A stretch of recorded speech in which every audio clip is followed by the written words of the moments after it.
Good evening দোস্ত, আমি সামিরুল ছোটেদার।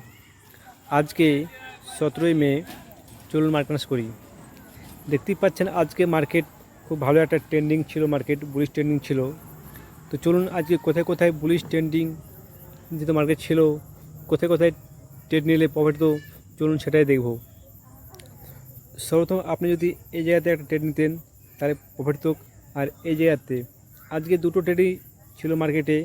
চলুন কি ক্যান্ডেল তৈরি সেটা দেখব। তো এখানে দেখতে পাচ্ছেন একটা ছোট্ট সাপোর্ট ছিল, এই সাপোর্টটাকে মার্কেট রেসপেক্ট করেছে। যেহেতু সাপোর্টটা ব্রেক করেনি তাই এখানে একটা ট্রেড নেওয়া যেত। আর তারপরে দেখুন ভালো করে এই জায়গাতে একটা বড় এলিফ্যান্ট ক্যান্ডেল তৈরি হয়েছে।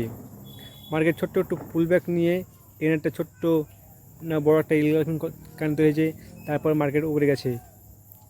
আজকে এই দুটো ট্রেড ছিল, চলুন দেখি বড় টাইম ফ্রেম করে। তো চলে এসেছে আমার ডেল টাইম ফ্রেমে।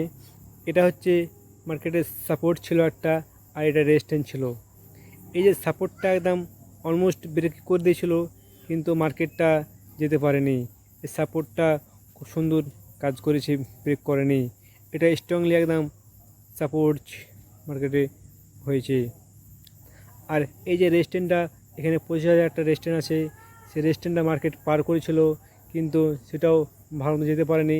কিন্তু আবার হয়তো এই যে রেজিস্ট্যান্স ছিল, সেই রেজিস্ট্যান্সটা মার্কেটে পার করতে পারেনি গত 3 দিন আগে, তাই এটা ফেল পড়ে গেছিলো। দেখেন আবার ভালো ভালো বুলিশ ক্যান্ডেল তৈরি হচ্ছে। মার্কেট হয়তো এবার হয়তো মার্কেট এখান থেকে আবার হয়তো উপরে যেতে পারে। তাই আপনারা সাপোর্টটাকে ফলো করবেন, তারপর ট্রেড করবেন। ধন্যবাদ।